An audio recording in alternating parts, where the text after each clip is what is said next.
Okay, to those of you already here, we'll be starting soon, just giving everybody a little time to join.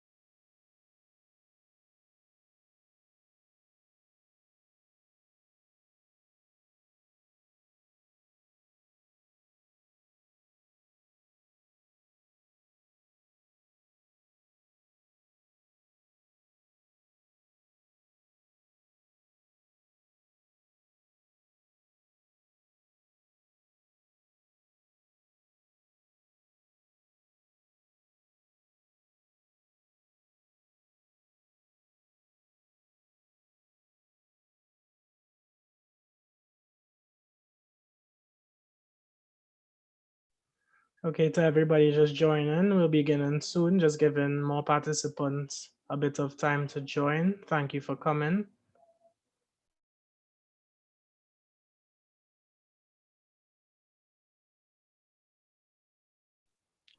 We're going to give them maybe about 3 to 5 minutes.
Good afternoon. For those of you who just joined, we're just giving everybody a little bit of time to come.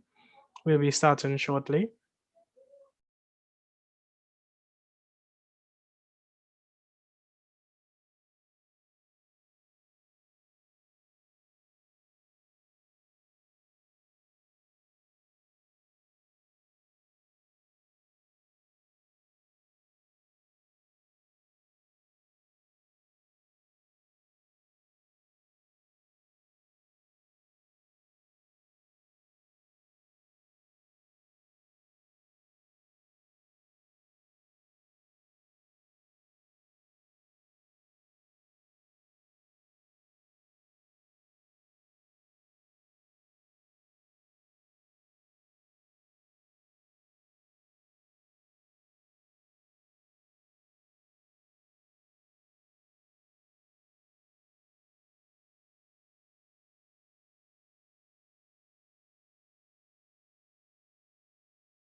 For those of you who have just joined, good afternoon. Good afternoon. We will be starting shortly, just giving everybody a bit of time to join. Thank you for coming and supporting. We will be starting in about 2 minutes. Thank you very much for coming out.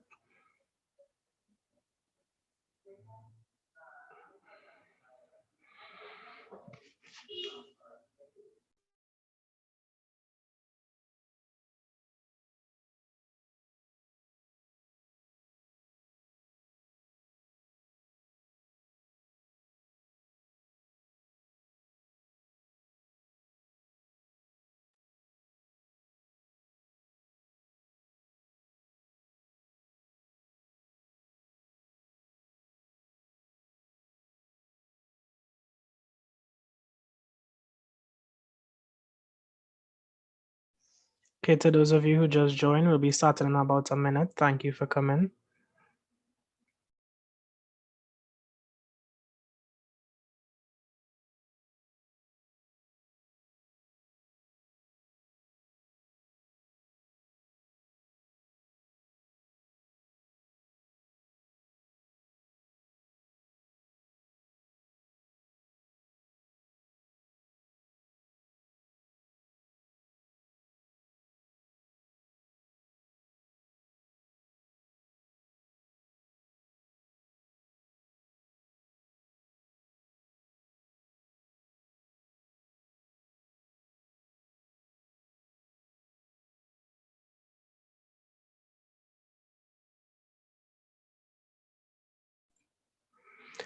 Okay, welcome everyone. Welcome, ladies and gentlemen. Welcome to the garbage separation seminar by the No Mix Up Your Garbage social marketing campaign. Now, before we get into the event, I'd just like to show you the team behind the event. So there's me, Johanse Kwamena Boyce. I am the group lead and content creator, as well as your host for the evening. Next, we have Lachey Williams, who is on marketing and promotions. And we also have Brittany Gill, research and evaluation. And last but definitely not least, we have Ashley Gibbs, who is our strategic planning and logistics head. Now let's talk a bit about our campaign. As I mentioned before, the name of the campaign is No Mix Up Your Garbage. And what we are trying to achieve is that we want people to practice 3 essential behaviors. These behaviors are garbage separation, recycling, and composting. The reason that we want people to practice these behaviors is that we have recognized their importance to the environment. As time goes by, the environmental footprint that humans have is becoming larger and larger and more negative. And as students, we recognize that it's up to us to do something to change it. Now, initially, we are focusing on Taylor Hall, Block A and Block B. However, we're also targeting commuters and we're also reaching out to UE as a whole. Now, let's talk a bit about garbage separation. Yes, you. Why can't you practice to separate your garbage? It's not hard. Put plastic into plastic bins, put glass into glass bins, and put hazardous waste into a hazard bin. The garbage collector's work is already stressful. Sorted garbage is much easier to get rid of. It is not only good for the environment, but it is good for our health. So join the No Mix Up Your Garbage campaign today. Okay, so let's talk garbage separation. What is garbage separation? Now, for those of you who've never heard of it before, garbage separation is the process by which waste is separated into different elements. Now, what this means is that humans produce waste. When we eat things, when we buy things, we produce waste. Plastic bottles are waste. The food scraps we eat are waste. We produce a lot of waste. So garbage separation refers to taking this waste, sorting it, and separating it into different categories. So if you look on the right, there's an infographic. It shows you some of the different types of waste. Now, how do we separate? As I was saying previously, we take these separate types of waste and we put bins for them. Now, we want to encourage you all to separate within your means. What this means is that we acknowledge that not everybody is capable of separating every type of waste. However, we believe that by doing a little bit, each person can contribute to the environment. So for example, let's say plastic. Plastic is one of the worst pollutants of the world. Some plastic takes up to 450 years to biodegrade. So let's say you can only separate your plastic. What does this mean? It means that you set aside a separate waste bin aside from your traditional waste bin, and this is where you would put all your plastic. So your plastic bottles, your plastic bags, and this plastic could then, for example, be carried to a recycling plant. However, we'll talk a bit more about recycling later in the event.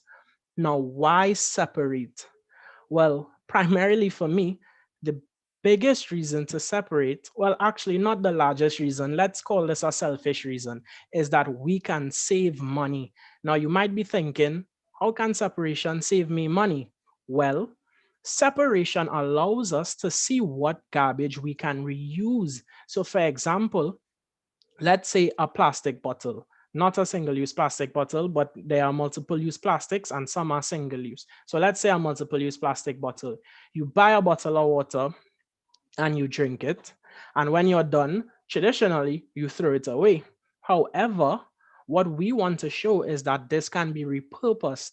Maybe you could refill it with water and drink again. Maybe you can turn it into a plant pot. There's limitless things that you can do, and it's only limited by your imagination. Now, another reason is that separating garbage reduces carbon dioxide emissions. Now, for those of you who don't know, the ozone layer is essentially what protects us from the sun. Now, you know, every day we always complain, oh, the sun is so hot. Without the ozone layer, let's just say it would get much, much, much hotter. Now, carbon dioxide affects this ozone layer and creates what we would call holes in the ozone layer. This raises temperature, and that's what is referred to as climate change, the changing of the climate, right? Now, garbage is oftentimes burned, and the burning of the garbage releases a lot of carbon dioxide, which in turn damages the ozone layer. So for those of us who know we can't take the heat, separating your garbage is one of the best ways to protect the ozone layer. Now, let's talk a little bit about the other behavior, which is composting. So I have a video to play here for y'all. Hi, I'm Kelsey, and today I'm going to show you how to turn your kitchen and garden waste into compost. Today I'm going to show you how to build a simple outdoor compost system. So, what is compost? Compost is simply food and plant waste that has decomposed. It is also a fantastic fertiliser and soil improver for your garden. All you need to make compost is an equal amount of browns and greens, as well as plenty of air and water. Browns are carbon-rich materials such as fallen leaves, paper and cardboard, straw, sawdust, and even twigs and dried prunings. Greens are nitrogen-rich, wet, organic matter such as kitchen scraps, lawn clippings, and green garden waste. Do not compost meat, dairy, or bread, as these can attract pests. Also, do not add chemicals or plants treated with pesticides to your compost. Remember that the smaller your material is cut or shredded to begin with, the faster it will break down. There are many sizes and styles of compost bins available to buy from your local garden centre, or you can always make your own. Choose a shady and accessible place in your garden for your compost bin that has contact to the ground. First, start with a layer of your biggest brown material, such as twigs and hedge trimmings, as this will allow air into the bottom layer. Then add your materials in layers, making sure you have an equal amount of greens and browns. Shred and cut up your waste as small as you have time for. The smaller the pieces of material, the faster the compost will decompose. After you have layered all of your materials, wet the heap down to ensure that all of the materials are damp but not soaked. Cover your heap with either your container lid, a tarp, or Hessian sack. Turn your compost every 1 to 2 weeks to get air into the heap. At the same time, check that the pile is moist all the way through and add water if needed. It should be as damp as a wrung out sponge.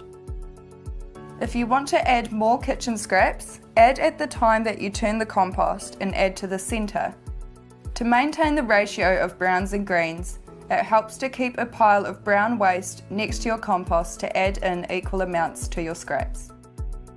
It is important to remember that your compost will take 8 to 12 weeks to develop from the last time you add scraps or material. So to recap, build your compost out of 50% brown and 50% green materials, wet and cover. Turn every 1 to 2 weeks, and in 8 to 12 weeks you'll have beautiful compost to fertilise your garden with.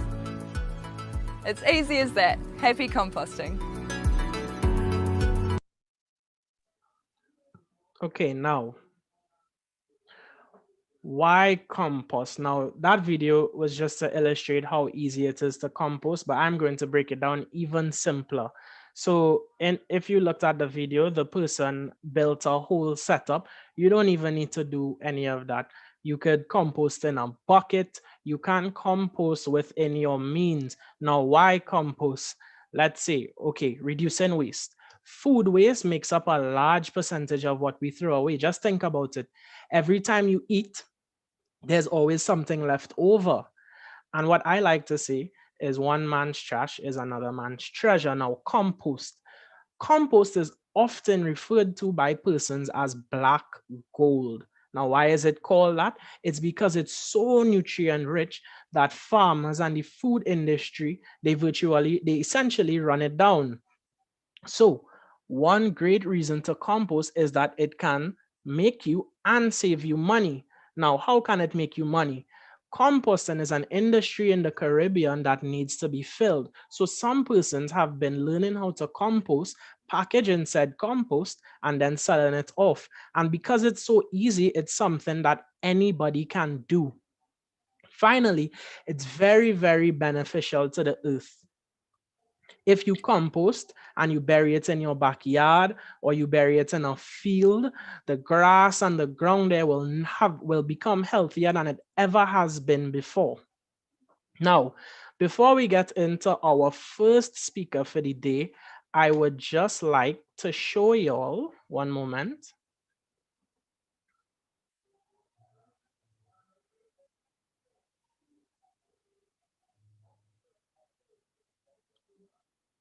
Okay, I would just like to show y'all our website. Now, if you go on Google and you search nomixupyourgarbage.com, you will come to this beautifully designed page here. What we have here is information about the three behaviors I mentioned before, which are garbage separation, composting, and recycling. So on the website, what we have set up is something called a pledge system. So I would encourage everybody that's here at some point throughout the day to go and take this pledge. So let me show you what to do. All you have to do is click pledge. You enter your email and your name and your hall of residence if you live on one. Let's just say Taylor. And then you click pledge and you get thank you message, and you also receive a thank you email. And what this pledge is stating is that you pledge to do better for the environment and to at least try to separate your garbage, compost, or recycle. Okay, so now that I've shown you that, it is with great joy I would like to introduce our opening speaker for the day, Jamoy Phillips. Now, Jamoy is the Vice President of Climate Change and Disaster Mitigation at the UWI Stat Society. He was also a part of the Climate Aid team, which serves as youth advisors to the Ministry of Housing, Urban Renewal, and Climate Change. So I'd like everybody to give a clap in their house and a warm virtual welcome to Jamoy.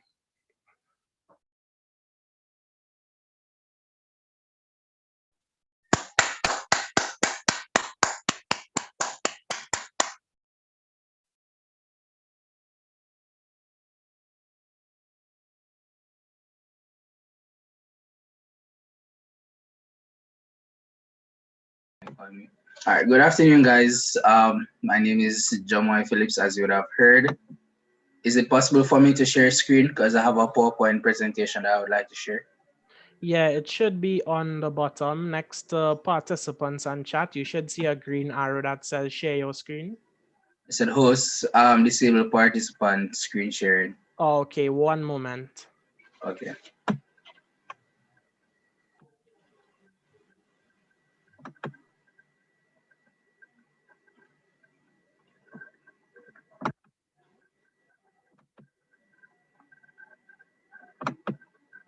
Okay, and you're seeing my screen, right?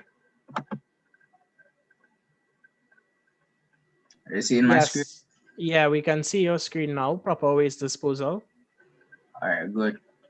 So don't think I'll be able to go to the slideshow from now. But I think this is good enough. Is this good enough? Is this okay? Yeah, man, we can see. All right, so good afternoon, and I'll be presenting on proper waste disposals.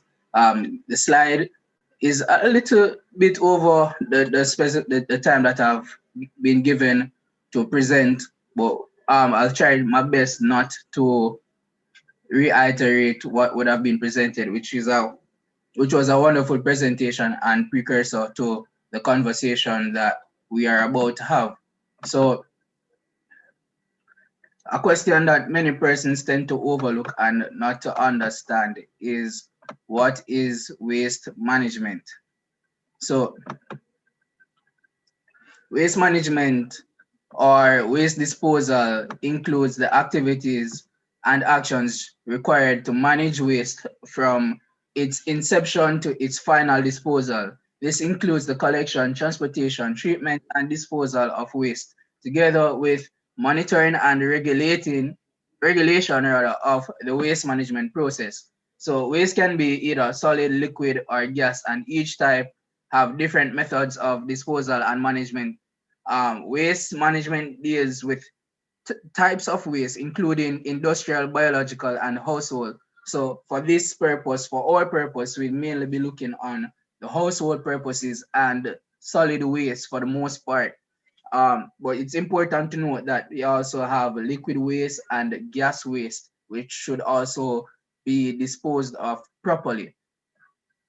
What are the issues that can arise? You can have health issues because of inappropriate waste disposal mechanisms and even by not separating your garbage. Fun fact, for example, if you're disposing your batteries, especially with the fact that we use mainly lead-based batteries here in Jamaica, improper disposal of that can lead to explosions, fires, and even cancer. So that's how drastic it can get by not disposing your waste if properly. So waste is produced by human activities. We have already been through this, and we know um, that it creates finances and it can be expensive and so forth. We already went through that. So we push on. So the social implications. So you have shortage of final disposal sites when we don't dispose of the waste properly. That's one thing. So as the moment of discharge waste increases, as the amount rather of discharge waste increases, the final disposal sites, landfill sites are insufficient, and the securement of land is a big issue. It is said that the remaining capacity of final disposal sites, the number of remaining sustainable years that is, will last only about 10 years on a national average, and that's an international um, account, not just Jamaica. Illegal dumping as well, and I mean, you don't have to go far in Jamaica or some of the Caribbean islands to see the evidence of illegal dumping. So despite disposal technologies improving, the disposal cost has been increasing, and as a result, there is a considerable amount of illegal dumping of waste that has not been treated or disposed of according to law. It is said that there are over 1,000 illegal dumping cases a year at illegal dumping sites. Environmental pollution, such as water contamination and soil pollution, also occurs as a result of not separating our garbage and disposing of them properly. So environmental pollution and health damage. It has been reported that groundwater pollution and damage to health by dust have occurred in the vicinity of some industrial waste final disposal sites. In addition, land where the final disposal site used to be is defined as designated area under the waste disposal law, and it is an important matter to be explained in real estate transactions, because this also devalues your land. But if we would have disposed of them or waste properly, there are more things that we could do with what we would have, as the host would have said earlier, one man's waste is another man's treasure. So disposal of waste management, there's an entire process um to it. So it's not just yeah man, a one man pick up the garbage and that's it. So waste hierarchy refers to the three R's: reduce, reuse, and recycle. And in sorting your waste, you are able to see what you can reuse and what you can recycle. You also see what you need to reduce your consumption on. So reduce, reuse, and recycle, which classifies waste management strategies according to their desirability in terms of waste minimization. The waste hierarchy is the cornerstone of most waste minimization strategies. The aim of the waste hierarchy is to extract the maximum practical benefits from products and to generate the minimum amount of end waste. For example, resource recovery. The waste hierarchy is represented as a pyramid because the basic premise is that that policies should promote measures to prevent the generation of waste. The next step or preferred action is to seek alternative uses for the waste that has been generated by reusing them. The next is recycling, which includes composting. Following this step is material recovery and waste to energy. The final action is disposal in landfills and through incinerations without energy recovery. This last step is the final resort for waste which has not been prevented, diverted, or recovered. So remember, before we even try to dispose of our waste, on a national level, we should try to we should try to we should try to recover what we can to prevent having waste in the first place and diverting our waste. So this is the importance of the waste hierarchy, and these same strategies can be used within our household. So before throwing away anything, I know like when I was a child, we used to use the box drinks boxes to make trucks and so forth. So that's one way of reusing rather, you repurpose what you have as the raw material. You can also recycling, say the water bottle, you don't just throw it away, you use it to store your water in at home. And if you realize that you're eating too much of this kind of tin food and you just have a bag of tin sit down about the place, you can realize, all right, I need to cut off the tin food and get to actual real food. I need to get to some chicken, some fish that that there is less waste when you actually deal with that type of food. So rather than the convenience canned food. So life cycle of a product. So the life cycle begins with design, then proceeds through manufacture, distribution, and primary use, and then follows through the waste hierarchy stage of reduce, reuse, and recycle.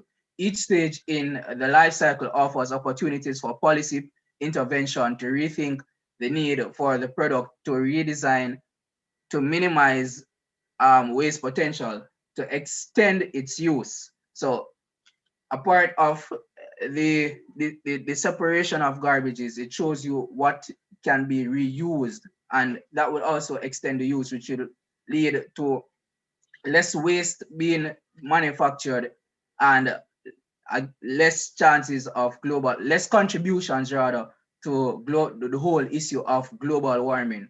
So the product life cycle analysis is a way to optimize the use of the world's limited resources by avoiding the unnecessary generation of waste. So when you reuse a bottle, that's one less bottle that has to be made.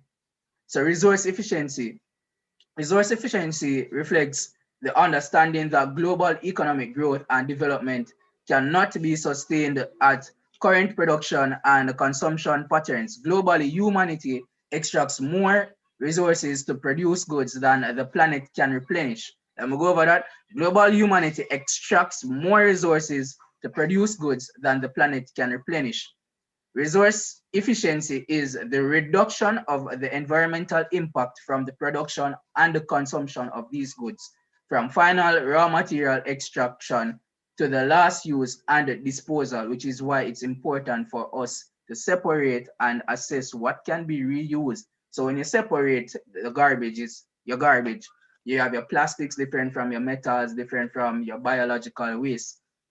And what that does, your biological waste, for the most part, you can use it for composting. For your metals, especially like copper and iron, gold, silver, so forth, things that metals that contain these content, substances that metals that contains these content. Yeah, would that be correct?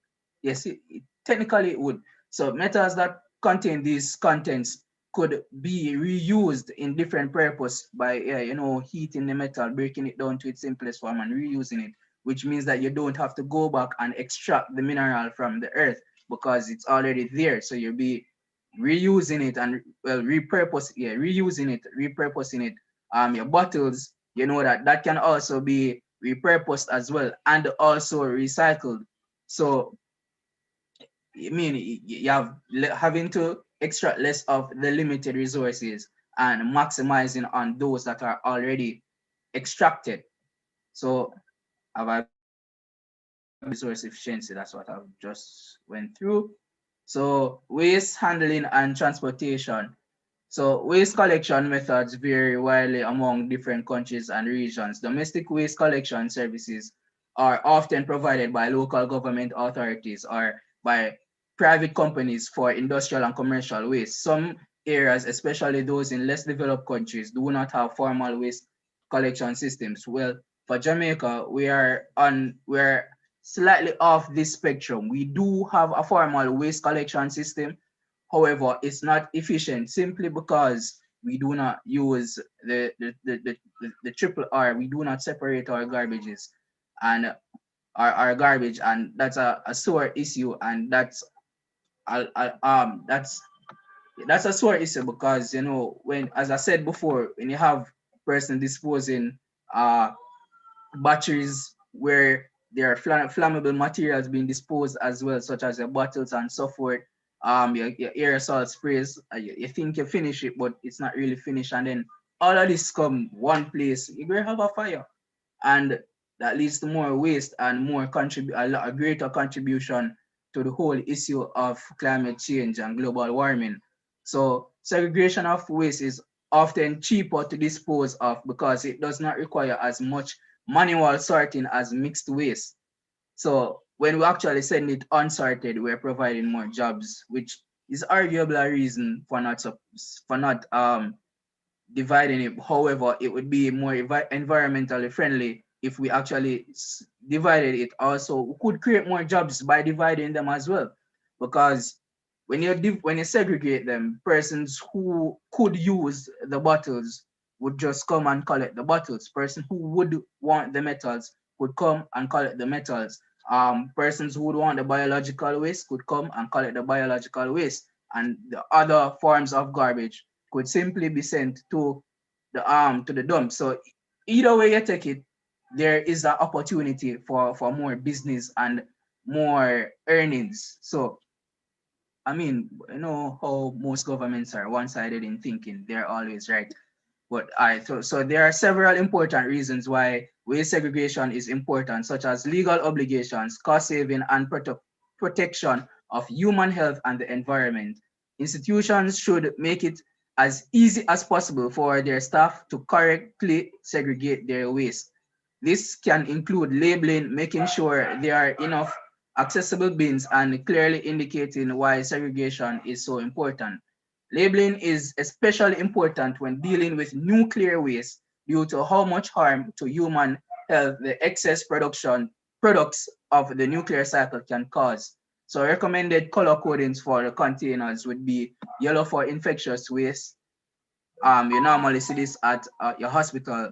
Brown for chemical and pharmaceutical waste, again at your hospital, and black for general waste. Generally, you see they use the color green for ecological waste or organic matters. You also see them use it for your plastic bottles for recyclables as well. So how can you profit from segregating your waste? How can you benefit from proper waste disposal? So there are financial models surrounding this. So in most developed countries, domestic waste disposal is funded from a national or local tax, which may be related to income or property values. We have that a similar system in Jamaica. Commercial and industrial waste disposal is typically charged for as a commercial service, often as an integrated charge, which includes the disposal costs. This practice may encourage disposal contractors to opt for the cheapest disposal option, such as landfill, rather than the environmentally best solution, such as reuse and recycle. So this is a part of why we don't actually practice what we know is right. Financing of solid waste management projects can be overwhelming for the city government, especially if the government sees it um, as an important service to the to the city and to the citizens.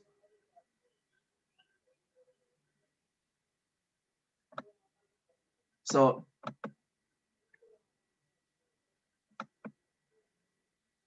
all right.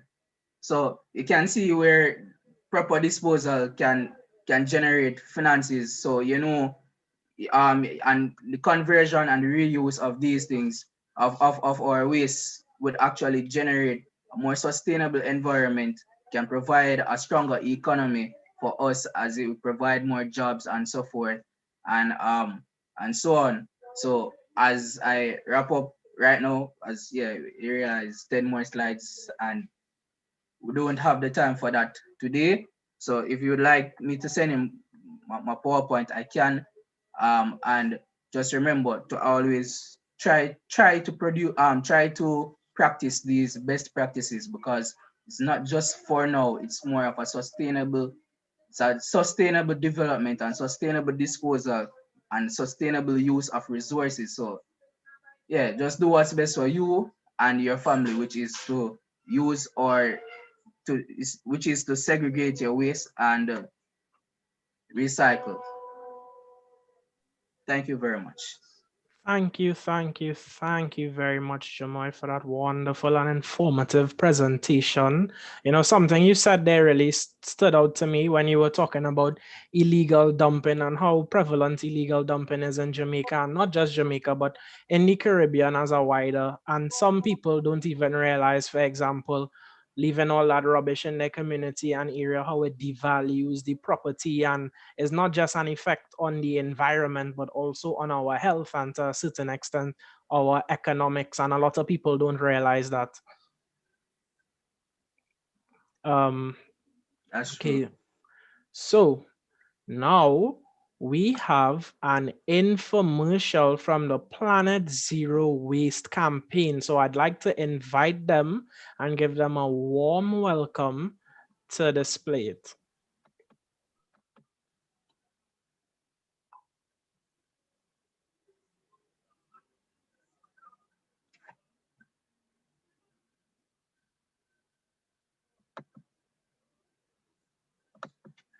Zero, oh, oh. Pick up all your plastic styrofoam. Clean up the beach and clean up the streets. Don't make a mess, cause the earth away home.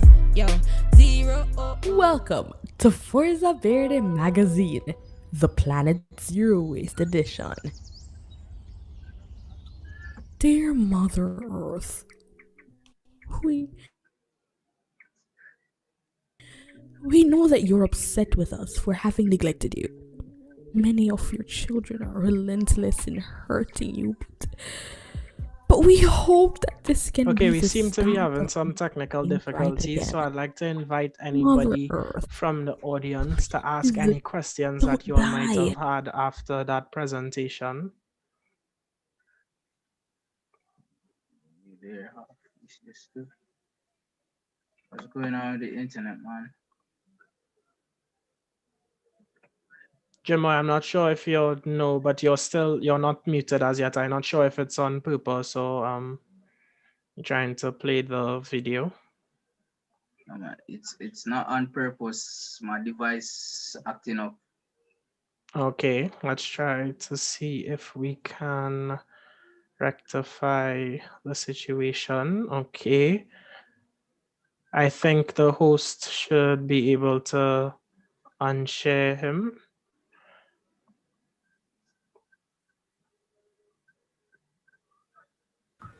I'm trying. Give me a second. Okay, no problem.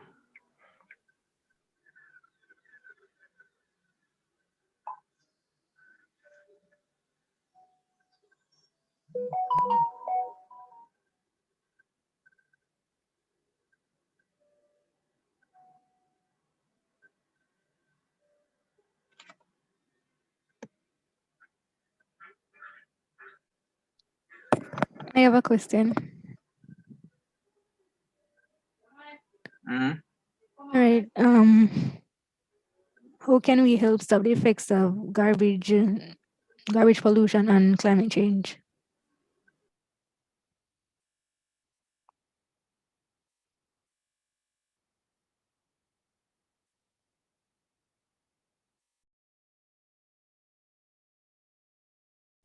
Okay, so yeah, let me just answer the question really quick before we share it. So the question was, how can we stop the effects of climate change and what? Sorry. Garbage pollution and climate change. Well, I think those are two very, very broad issues. So to simply stop and say that there's one thing you can do, I don't think there's one thing that anyone can do necessarily to stop them as a whole. But I do think that there are smaller things that we can do, such as the behaviors I mentioned, like garbage separation and recycling and composting. All those things will have positive impacts. Now, okay. So I see the Planet Zero Waste is ready. So let's give the floor to them. Zero, oh, oh. Pick up all your plastic styrofoam. Clean up the beach and clean up the streets. Don't make a mess, cause the earth away home. Yo, zero, oh, oh. Welcome to Forza Verde Magazine, the Planet Zero Waste edition. Dear Mother Earth, we know that you're upset with us for having neglected you. Many of your children are relentless in hurting you, but we hope that this can be the start of making things right again. Mother Earth, please don't die. Your children need you to survive. We need you to thrive. Mother Earth, we know you're crying and it seems like all your children have forgotten you. But for several of us, our love for you is undying. Let's do the right thing. Reduce, reuse, and recycle. It's the humanitarian thing to do. Yo, zero, oh, oh. Use eggshell and make compost. Reuse, recycle everything. Care for the land, preserve we living. Why you do it? Yeah, are you me a talk? Oh no, so we don't have a planet B or C. And yet, you continue for litter. I don't know burn garbage. You use unnecessary paper? You use single-use plastics. You avoid recycling and do enough damage to Mother Earth. Think outside the trash and don't tell me say no can't do nothing. Luckily for you, Forza Verde is here to plug some really simple, eco-friendly habits. Wait, pass the metal straw. One thing about me, but I use a metal straw because it's reusable and it doesn't add to the pollution like single-use plastic. Did you know that 8.3 billion plastic straws end up in the ocean? So why you not use a metal straw yet? Recycling remains undefeated. It conserves our natural resources, protects animals from habitat and ecosystem disruption, and prevents excess waste from going into areas such as landfills and oceans. Remember, reduce, reuse, recycle. It's the humanitarian way to go. Remember to stay aware. The best place to start is by following pro-environmental agencies. My favorite is the United Nations Environment Program. But you can also keep up with NEPA, No Dirty Up Jamaica, with Cinco Eco Club and more. We not left out composting either. Improve your garden soil and we need to burn out the chemical fertilizer them.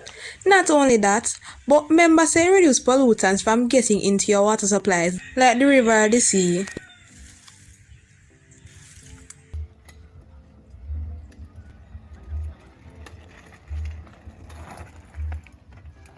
Cars emit large amounts of carbon dioxide within the atmosphere, which causes global warming. So here what, if you have to drive, carpool, or walk or ride a bicycle like me.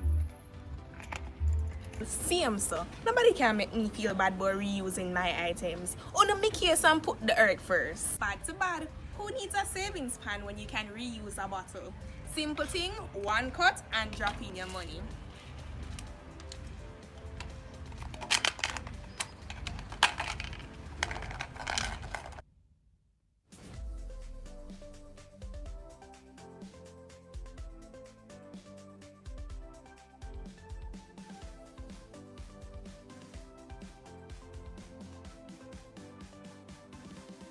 You think me no know say no found no dash in the garbage pan the ground cause no too lazy if you find a bin? Cut it out, brother. Go green with Forza Verde. Me know wanna love stay trendy. So hop onto this new bamboo product trend. You're not gonna regret it, and that is a promise.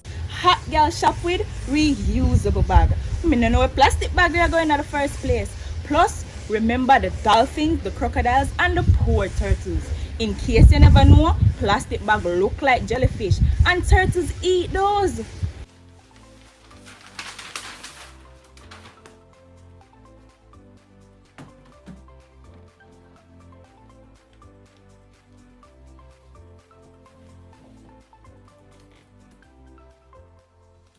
Why use paper when you can go digital or use an alternative? Trees are an essential resource, and we need to start treat it like that.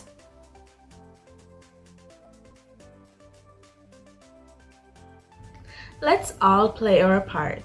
You're not for rich for go green either. Together, we can make Mother Earth flourish again. Una come no?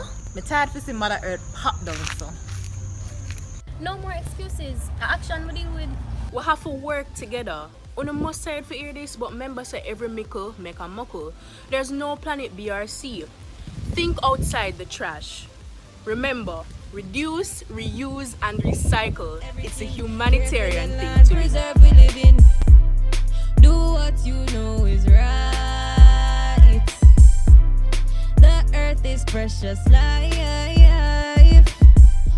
How can we expect to survive? If we don't change, we pay the price. Zero, six styrofoam. Clean up the beach and clean up the streets. Don't make a cut the earth away. Yo. Cut it out, brother. Go green with Forza Verde. I don't know say no found out. Wait. Alright, we need to look at the camera. Alright.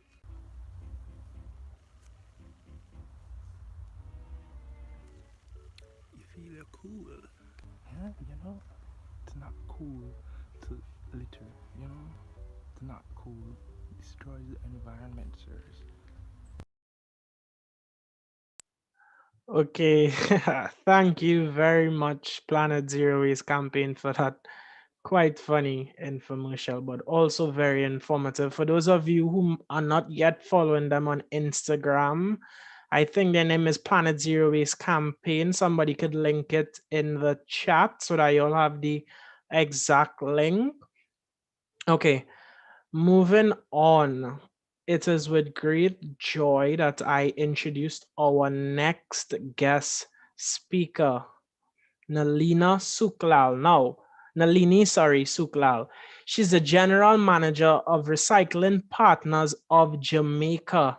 And not only that, but she has also established one of the first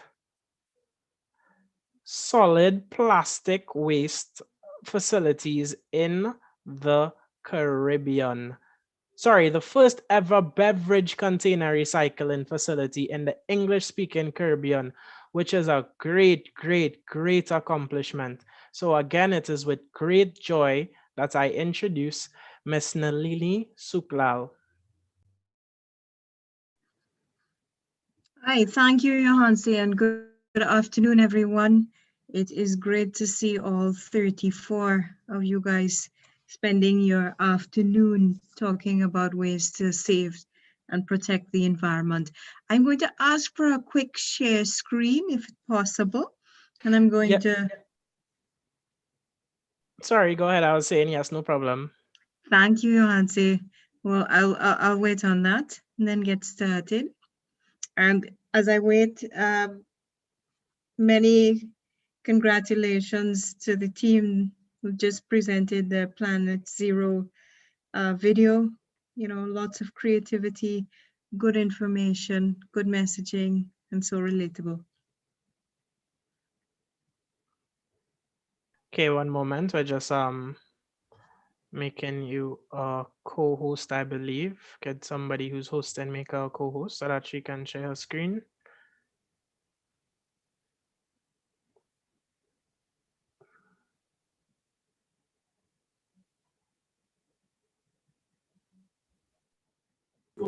Give me a second.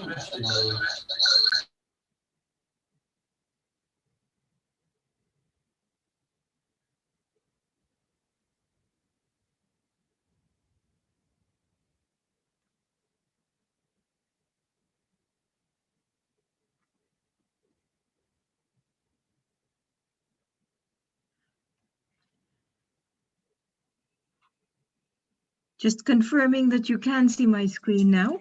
Yes, we can see your screen and we hear you clearly. Lovely. Thank you so much, and a good afternoon to all of you guys as well. It's a pleasure to get together with young, forward-thinking, environmentally conscious young people and talk about this very important topic. On the screen, you're going to see Recycling Partners of Jamaica, our campaign that we have been promoting through schools, of course, with many challenges in the last year. Very simply, recycle it now. I have a very simple question to ask, and you know, we each ask ourselves as we look at this image, who is responsible? This is not an uncommon sight. We see it around Jamaica, the gullies, the rivers. We see it here in Trinidad and Tobago. Johansi, I know you're a Trinidad as well. It's a very common sight across the region. We have to ask ourselves, who is responsible?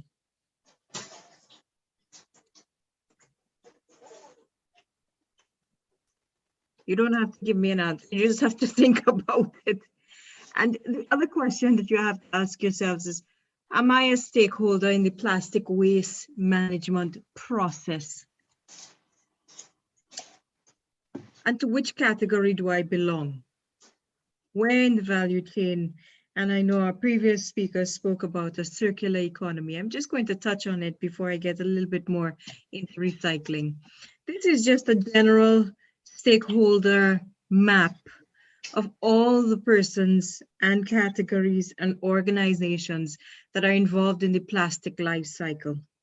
And it becomes evident as you look at the categories of key stakeholders that undoubtedly you fit into one or more than one category of persons involved along the life cycle of plastic. You would notice that key stakeholders, research and academia, that's perhaps where you currently fall. Non-governmental organizations that I'm sure many of you all belong to, regional institutions and organizations, and lower down on the value chain, specifically when you see use and collection / sorting / recycling, you would see yourselves there where we all fall as consumers. So we have a really important part to play in the entire process of waste management, and specifically for me, of plastic waste management. Many of us have heard the term, and we have heard of a circular economy and putting it into the context of waste. Really and truly, there are three main areas: production and purchasing, consumption and use, and collection and processing. And as I highlighted to you before, many of us fall into at least two of these categories. And on the outer periphery of the diagram, you will see the cycle. You know, you have developed markets for, we're starting with designing better products, of course, reducing our process waste, optimizing the life cycle through alternative consumption. And I think many of us spoke to reduce, reuse, and recycle. There's also one other R, rethink. How are we purchasing? Are we purchasing a case of bottled water? Are we purchasing a large gallon that we refill from? We have to really rethink our consumption patterns as well. Improving our collection, encouraging recycling, investing in infrastructure, and I'm going to speak a little bit about the RPJ's mandate under this item. And then, of course, developing markets for this recycled material, because it now becomes a marketable product. So just a snapshot into the circular economy around plastic waste.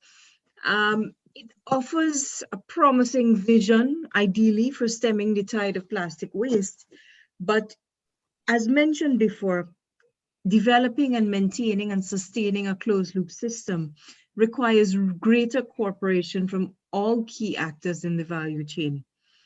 And as with many of our challenges, collective action is needed. It's a really simple question. How will you take action on plastics? Many approaches you can take. I've highlighted a few below. The first is very simple. That's not my problem. My yard is clean. My home is clean. You know, around my apartment is clean. It's not my problem. The second approach we can take, we can recycle, and I'm going to share more about how this can happen. We can refuse single-use plastic. No, I'm taking my own containers. Advocacy, and I think many of you here this afternoon are already participating in some element of advocacy. And you can also complain and highlight, of course, issues and challenges that we face as a society. So a lot of options that we have. My, of course, encouragement to you is to recycle it now. I've listed here just a quick listing of where you can bring your bottles, because, you know, many of our speakers, and you're speaking about separating it, which is great. It is indeed the first step. When it is separated, what do you do with it? And the bottles and the plastic in specific, we have a list of locations that you can bring, drop off your plastics at. And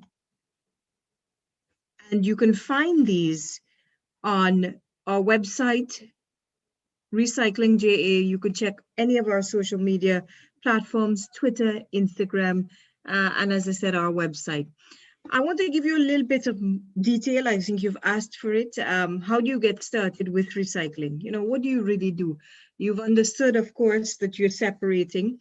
I'm going to delve a little bit more into separating plastics, because RPJ focuses on two key types of plastics. All types of plastics ideally are recyclable. Some carry a greater economic weighting than others, of course. So a bit about RPJ. We want to contribute to and develop and maintain, most importantly, a sustainable recycling and collection system for plastic wastes within an engaged Jamaica. Our mission, very simply, is to establish partnerships and facilitate activities between all organizations, businesses, associations, individuals, and government agencies to maintain a productive and prosperous Jamaican recycling system. You mentioned earlier about government and funding and prioritization.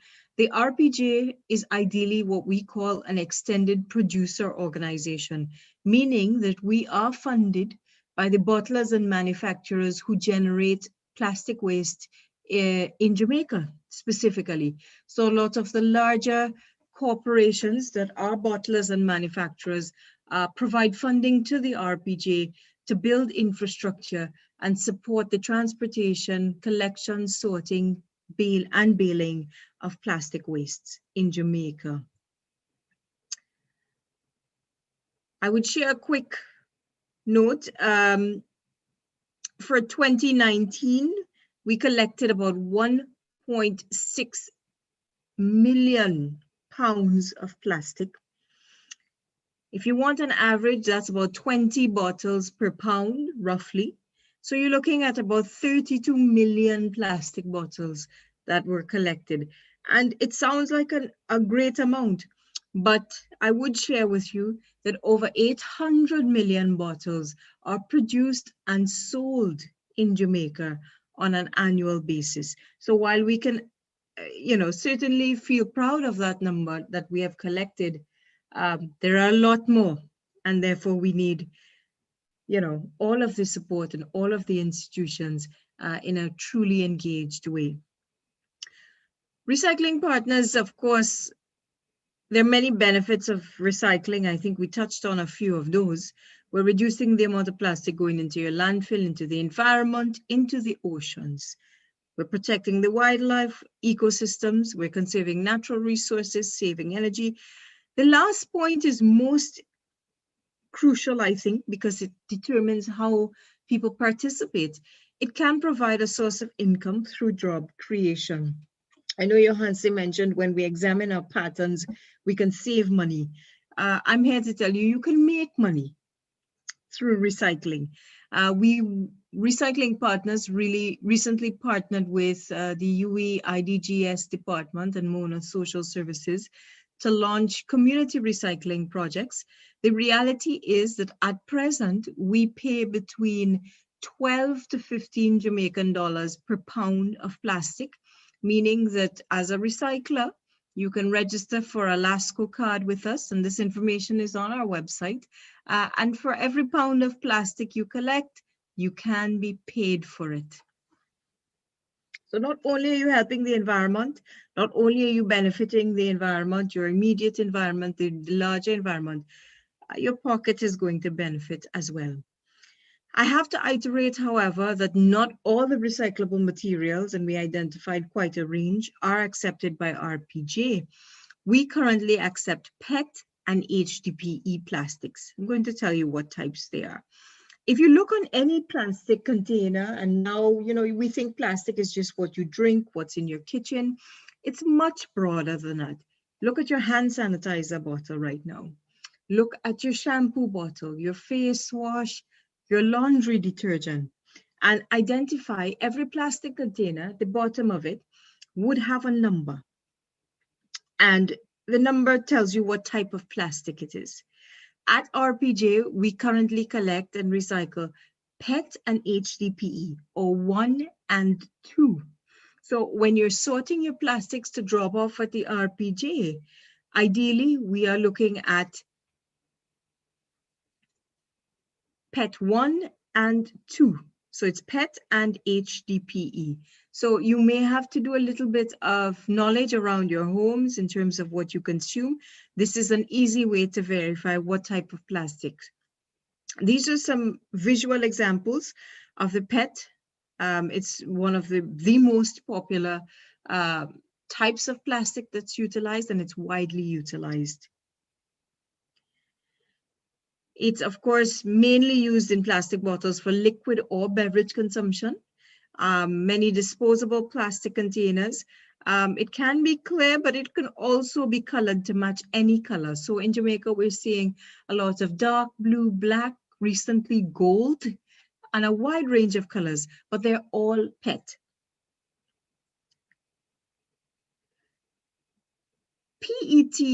HDPE, or number 2, we see commonly in household plastic. So I have some visuals there of what some containers that are HDPE would look like. And you might recognize some by the shape, but it gives you a good indicator of what types of items, usually those requiring a bit stronger storage mechanism, are housed in HDPE plastics. It's high density polyethylene. It's one of the most common plastics used in manufacturing and primarily for its durability and strength. It also can be translucent or color matched. It's popular in white. It's very stiff, it's temperature resistant, and it has a very good water vapor barrier. So it's highly utilized in a range of household ways as well. How do you collect your plastic, sorry? Ideally, you want to ensure that your bottles are free from any liquid. You want to wash them or rinse them if you can, and especially if you are, for example, you have a special bin identified or you have a special box in your house that you're putting your plastics in, and it's going to take a while to fill up. So, you know, as a matter of household sanitary ways, you want to perhaps rinse them, especially if it's sweetened things that may attract vermin. Remove your bottles and crush the bottles, remove the cap, sorry, and crush the bottles, and put back the cap on after you crush it. The caps and the rings are also recyclable, so make sure and include them. When you crush the bottle, you remove the cap, you crush it. And why do you crush it? Of course, really very simple. The more you crush it, the more you can store. It's really very simple. It's an easy way for you to get a lot more bottles into one bag or to one box. You separate your plastic types.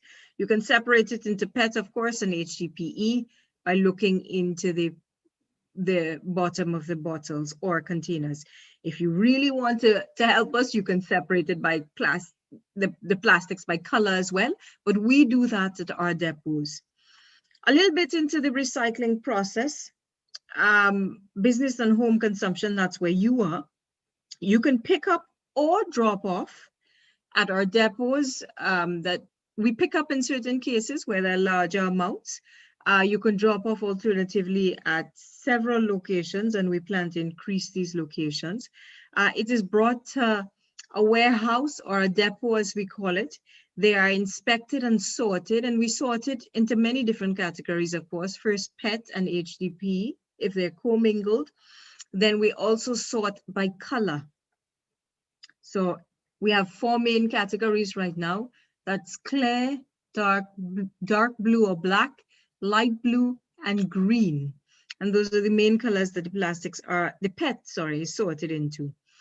At this juncture in Jamaica, the plastic is sent abroad. We do have several firms that are in the process of establishing facilities like the ones we have in Trinidad that will take care of the second and third line items here, which is all the plastic is basically shredded, washed thoroughly, and then ground into pellets or flakes, as the case may be. That pellet or flake is then considered to be a raw material, and it is utilized and sold on open market for including into new products. And of course, you purchase those said new products. Now, if you're conscious, you look online, you can see many things. A lot of clothing is made from recycled plastics, strange as it sounds, yes. And many, many other items contain a percentage of rPET, as we call it, or recycled PET. Our depot locations, these are a few, but of course, as I mentioned, we have many drop-off sites. This is geolocated on our website and the map of Jamaica, and you can find one that's closest to you. I'm pleased to share that we are in discussions with members of the UWI-MONA team and their facilities management team, and we are looking to introduce cages or drop-off points across the campus, which would make it very easy for you to get your recycling into the right place. Just a final note, inquiries or collaborations, you can call us. You can find us online, recyclingja.com, Facebook, Instagram, or Twitter. Reach out to us and we can share more information for collaborations, inquiries, or information. So I believe I've shared quite a bit. Johansi, I'll hand over back to you. Thank you very much for that very informative presentation. Actually, if it's okay with you in the future, I would like to link your contact information on our website if that's fine with you. I have it as a note here to suggest to you, Johansi, and I actually have it as a note.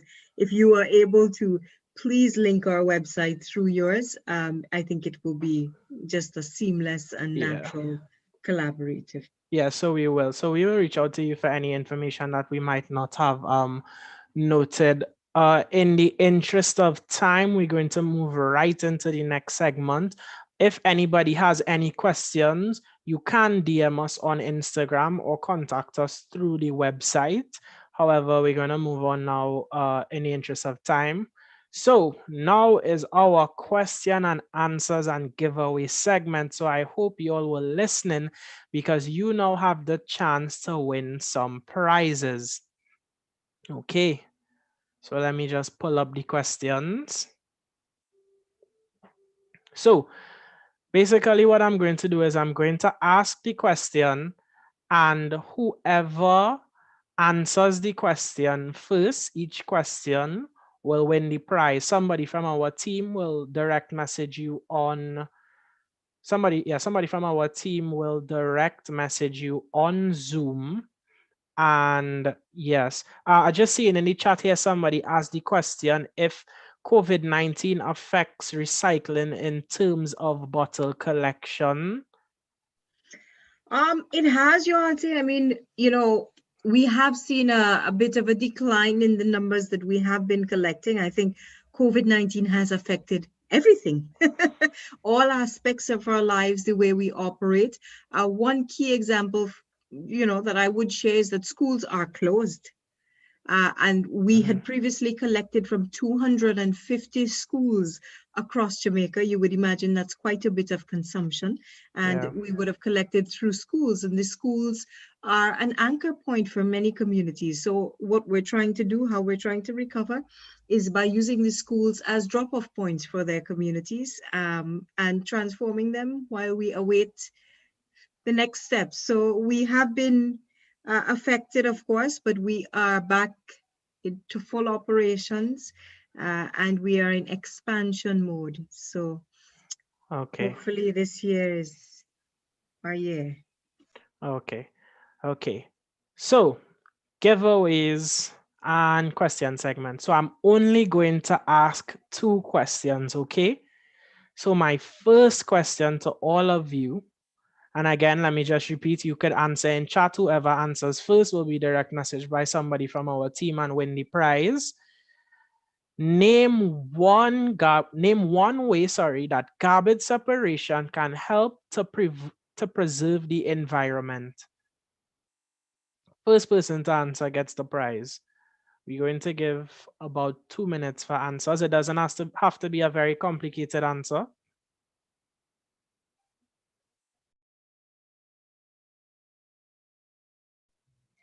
Somebody moving quick.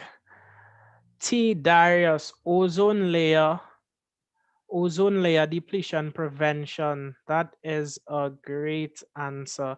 So as I would have said earlier, through garbage separation and the behaviors that are connected to it, like composting and recycling, we can prevent ozone layer prevention. So T. Darius, somebody will message you from our team and you would have won a prize. Okay. Second question. Name one thing that you can do with recycled plastic besides put it in a bin. 2 minutes.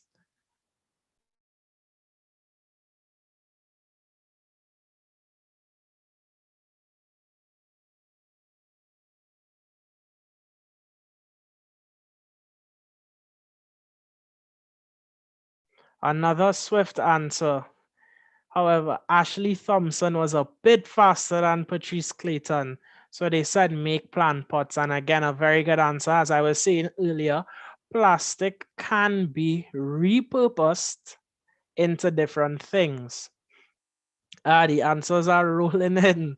However, Ashley Thompson was the first person to get it. Somebody will PM you, on Zoom, and you will win a prize. Since everybody's answering so quick, I'll ask one more question. can anybody name any parish or district that you can drop off plastic waste at to be recycled? Any parish or district that you can drop off plastic waste at to be recycled? 2 minutes on the board.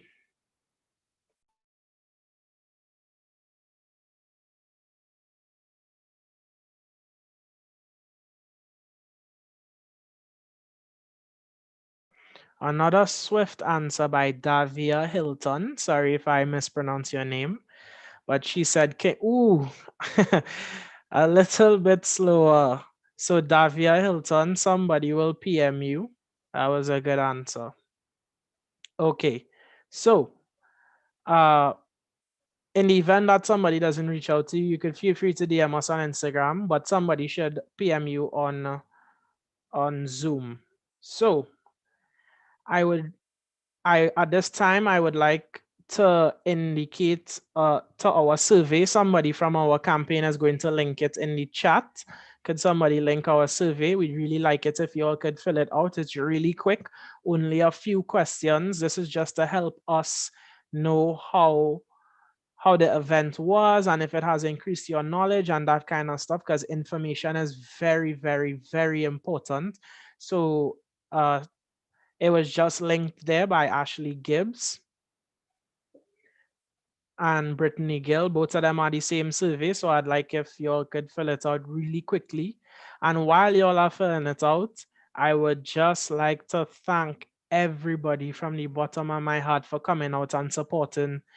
Events like these are really important. As I was going to say to Nalini after her presentation, you know, stuff like this, information is so important, and that's why events like this are so important. She asked who is to blame, and you know, we would think that we could say whoever threw the rubbish there is to blame, but if you really look at it, us as a society are to blame because we see it there and we don't tell our friends and tell our family perhaps that no, that's not how you dispose of rubbish. So everybody has a responsibility to do something about it. You can't just blame the people that put it there, you know? That's something to think about. So again, thank you, everybody, for coming out. And if everybody could click the link in chat and fill out our survey. For those of you who aren't following us on Instagram as well, you can follow us at gs.campaign. Thank you, everyone, for coming out. And thank you in advance for filling out our survey. We really appreciated your attendance, and we hope that this was an informative event for all of you. The Zoom is going to stay open so that you all can fill out the survey, and after filling out the survey, I believe you can feel free to leave. Oh, right. And also don't forget to thank you, Ashley. Don't forget to go to our website and take the pledge today. Take the first step for a more beautiful tomorrow. Thank you again. It has been great.